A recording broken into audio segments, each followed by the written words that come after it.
94A की बात करने वाले हैं। ये सेक्शन डील करता है with a deduction of TDS on interest other than interest on securities, यानी सिक्योरिटीज से जो हमें इंटरेस्ट मिलता है या हम इंटरेस्ट पे करते हैं उसे इस सेक्शन में कवर नहीं किया गया है। उसके अलावा interest on fixed deposits, interest on loans and advances other than banks पर जो इंटरेस्ट हमें पे करना होता है उसे इस सेक्शन में कवर किया गया है। सिंपल वर्ड्स में इस सेक्शन में interest paid on loan taken from friends और रिलेटिव, मित्रों और रिश्तेदारों से जो आपने लोन लिया है और उस पर आपको इंटरेस्ट पे करना है, या फिर interest paid to bank on loan taken, bank से आपने लोन लिया है उस पर आपको इंटरेस्ट पे करना है, या किसी भी प्रकार के अनसिक्योर्ड लोन पर जब आप इंटरेस्ट पे करते हैं और आपको टीडीएस डिडक्ट करने की लायबिलिटी आती है तो सेक्शन 194A अप्लाई होता है।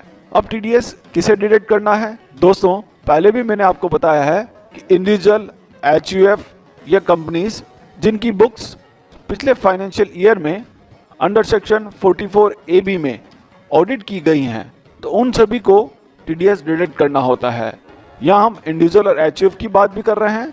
यदि इंडिविजुअल और एचयूएफ बिजनेस और प्रोफेशन रन करते हैं और उनकी बुक्स भी सेक्शन 44AB में ऑडिट की गई हैं तो उन्हें भी पेमेंट्स पर टीडीएस डिडक्ट करना होता है।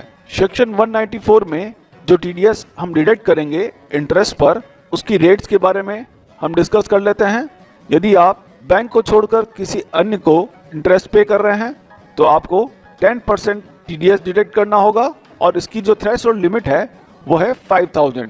इट मीन्स पूरे साल में 5000 से कम का यदि इंटरेस्ट आप पे कर रहे हैं तो आपको कोई टीडीएस डिडक्ट नहीं करना है। यदि 5000 और 5000 से ज़्यादा का इंटरेस्ट आपको पे करना है तो फिर 10% की रेट से आपको टीडीएस डिडक्ट करना होगा, और वो भी तब जब सामने वाली पार्टी जिसका हम टीडीएस डिडक्ट कर रहे हैं उसका पैन नंबर उपलब्ध है। यदि पैन नंबर उपलब्ध नहीं है तो टीडीएस का रेट 20% रहेगा, लेकिन थ्रेशोल्ड लिमिट 5000 ही रहेगी। इस तरह से बैंक्स को हम इंटरेस्ट पे कर रहे हैं और पैन नंबर अवेलेबल है, जनरली वो अवेलेबल ही होता है, तो फिर रेट 10% रहेगी, पर यहाँ पर थ्रेशोल्ड लिमिट 10,000 रखी गई है। इस तरह से पैन अवेलेबल नहीं होने पर 20% रेट रहेगा और थ्रेशोल्ड लिमिट 10,000 ही रहेगी। जब हम किसी पार्टी का टीडीएस डिडक्ट करते हैं तो डिडक्ट करने के बाद हमें टीडीएस सर्टिफिकेट्स इशू करने होते हैं। आपने सुना होगा form 16, form 16A, form 16B, form 16C, ये सारे टीडीएस डिडक्शन सर्टिफिकेट्स हैं जो हमें पार्टी का टीडीएस डिडक्ट करने के बाद इशू करने होते हैं। जनरली बैंक में जब हम फिक्स्ड डिपॉजिट्स करवाते हैं तो बैंक फिक्स्ड डिपॉजिट पर जो इंटरेस्ट हमने अर्न किया है उस पर टीडीएस डिडक्ट करता है और फॉर्म 16A इशू करता है। इसी तरह से एम्प्लॉयर के द्वारा अपने एम्प्लॉय की सैलरी पर जो टीडीएस डिडक्शन होता है तो वो फॉर्म 16 टीडीएस सर्टिफिकेट इशू करता है। ये बहुत सारे फॉर्म्स होते हैं। Form 16 TDS on salary payments पर इशू किया जाता है और ये ईयरली जनरेट होता है। इस तरह से form 16A TDS on non salary payments पर इशू किया जाता है और इसे क्वार्टरली जनरेट किया जाता है। Form 16B TDS on sale of property पर इशू होता है और इसे प्रत्येक ट्रांजैक्शन पर जनरेट किया जाता है। इस तरह से form 16C TDS on rent पर इशू किया जाता है और इसे भी प्रत्येक ट्रांजैक्शन पर जनरेट किया जाता है। यदि हम टीडीएस डिडक्ट करते हैं तो डिडक्शन के बाद हमें टीडीएस रिटर्न भी भरना होता है और यहाँ पर टीडीएस रिटर्न के लिए अलग अलग फॉर्म्स का यूज़ किया जाता है, जैसे form 24Q statement for tax deducted at source from salaries.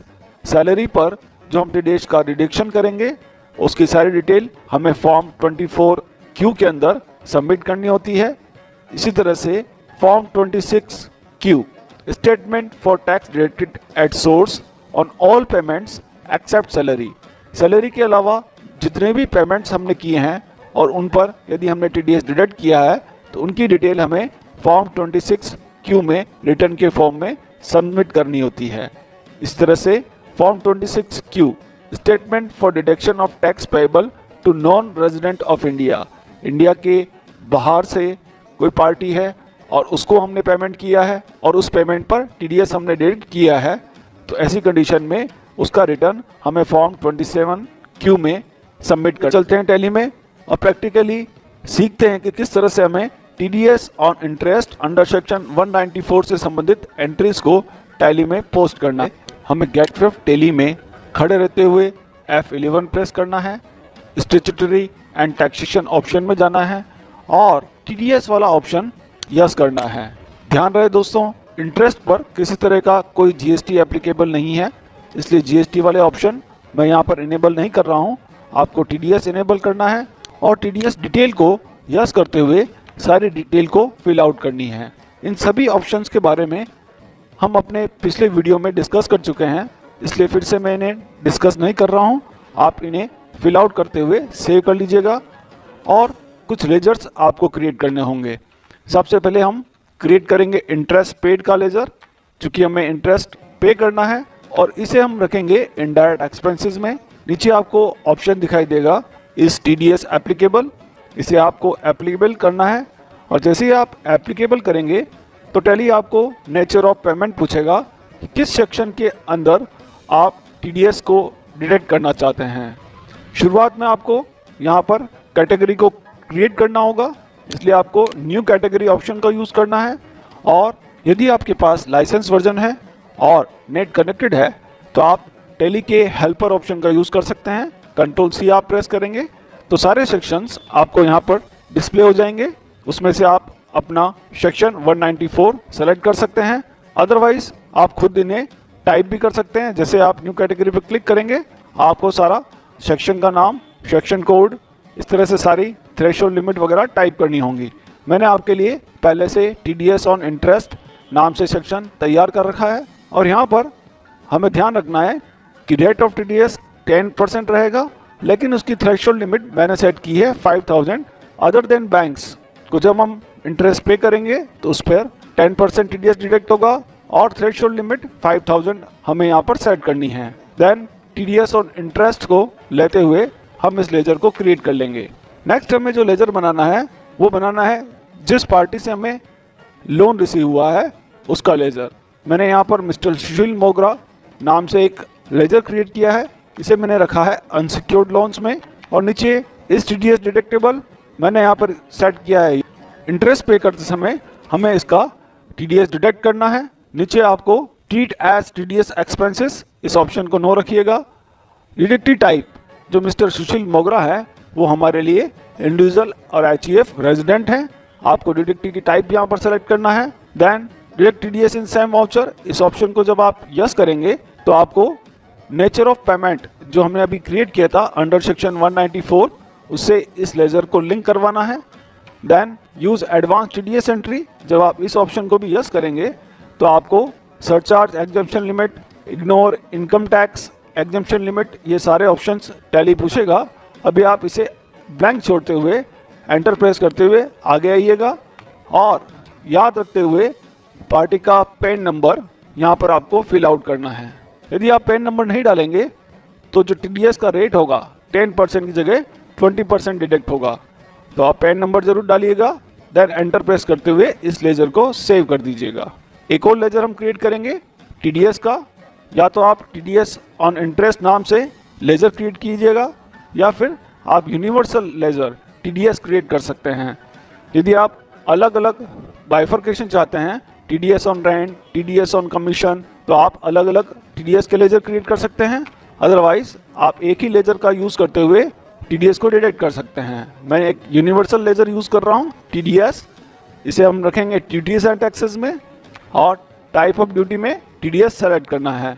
यहाँ टैली आपसे पूछ रहा है कि आप इस टीडीएस लेजर का किस तरह से यूज़ करेंगे। आप चाहें तो इसे टीडीएस और इंटरेस्ट से लिंक कर सकते हैं। यदि आप ऐसा करेंगे तो ये टीडीएस लेजर केवल इंटरेस्ट के टीडीएस डिडक्शन पर ही यूज़ होगा और हम चाहते हैं कि इसी टीडीएस लेजर का हम अलग अलग टीडीएस डिडक्शंस पर यूज़ कर सकें, तो आपको यहाँ पर सेलेक्ट करना होगा एनी। देन आप एनी लेते हुए इस लेजर को सेव कर लीजिएगा। अब हम एंट्रीज पास करेंगे। एंट्रीज पास करने के लिए हमको चलना है अकाउंटिंग वाउचर में। सबसे पहले हम रिसिप्ट वाउचर में चलेंगे और मिस्टर सुशील मोगरा से जो लोन हमें रिसीव हो रहा है उसकी हम एंट्री पास कर रहे हैं। सपोज 1 लाख का हमें लोन रिसीव हुआ है और हमने उसे अपने बैंक में डिपॉजिट करवा लिया है। अब नेक्स्ट मंथ हमें इन्हें इंटरेस्ट पे करना है। इंटरेस्ट पे करने के लिए मैं डेट चेंज कर लेता हूँ। अब दोस्तों यहाँ हमें एक रूल ध्यान में रखना है कि यदि हम इंटरेस्ट ड्यू की एंट्री पोस्ट करते हैं तो ड्यू की एंट्री पोस्ट करते समय ही हमें टीडीएस डिडक्ट करने की एंट्री भी पास कर देनी है, या फिर तो पेमेंट करते समय हमें टीडीएस की एंट्री पास करनी होगी। इन दोनों में से जो पहले हो रहा है, यदि आप ड्यू की एंट्री पहले पास कर रहे हैं अपनी बुक्स में तो आपको ड्यू की एंट्री के साथ साथ ही टीडीएस डिडक्शन की एंट्री भी पास करनी है। और यदि आप ड्यू की एंट्री नहीं करते हैं और सीधे आप पेमेंट की एंट्री कर रहे हैं तो पेमेंट की एंट्री के साथ टीडीएस डिडक्शन की एंट्री पास करनी है। यहाँ मैं सबसे पहले ड्यू की एंट्री कर रहा हूँ। F7 general voucher interest paid debit करेंगे हम। मान लीजिए हम 10,000 का इंटरेस्ट उन्हें पे करना चाहते हैं। 10,000 TDS on interest, nature of payment select कर लिया है। देन क्रेडिट हमें करना है पार्टी को, जो हमारा मिस्टर सुशील मोगरा लोन अकाउंट है उस लेजर को मैंने सेलेक्ट किया। टैली ने यहाँ ऑटोमेटिकली 9,000 अमाउंट शो कर दिया है। बाकी का जो अमाउंट है वो टीडीएस लेजर में जाएगा, वो भी क्रेडिट होगा 1,000 के साथ। इट मीन्स 10% के अकॉर्डिंग यदि हम 10,000 उन्हें इंटरेस्ट पे कर रहे हैं तो मोगरा जी के अकाउंट में 9,000 क्रेडिट हो रहा है। उनसे हमने 1 लाख का लोन लिया था, लेकिन आप देख रहे होंगे 1 लाख 9,000 हो गया है। 9,000 इंटरेस्ट भी उनके लेजर में ऐड हो चुका है और टीडीएस के लेजर में 1,000 यहाँ पर आ चुका है। इस एंट्री को पोस्ट करने के बाद हम चलेंगे अपने रिपोर्ट्स में, display, statutory reports, TDS report, और जैसा कि मैंने अभी आपको बताया था form 26Q other than salary deductions. Salary पर जो टीडीएस डिडक्शन होता है उसके अलावा जितनी भी ट्रांजेक्शन्स हैं वो आपको फॉर्म 26Q में दिखाई देंगे। आप जब इसके अंदर जाएंगे तो आपको डिडक्शन एट नॉर्मल रेट दिखाई दे रहा है। Tax deductible 1,000।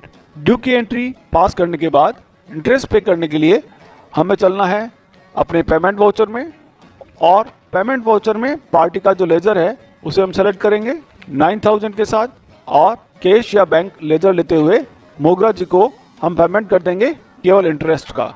अब हमें टीडीएस डिपॉजिट करवाना है, उसके लिए आप सीधे पेमेंट वाउचर का भी यूज कर सकते हैं। यहाँ पर पेमेंट वाउचर में आपको ऑल्ट के साथ एस प्रेस करना होता है। अदरवाइज आप अपने रिपोर्ट्स में, जो हमने अभी रिपोर्ट्स देखी थी टीडीएस रिपोर्ट्स फॉर्म 26Q, उसमें भी आपको ऑप्शन मिलेगा स्टेट पेमेंट। आप यहाँ भी ऑल्ट के साथ एस प्रेस कीजिएगा।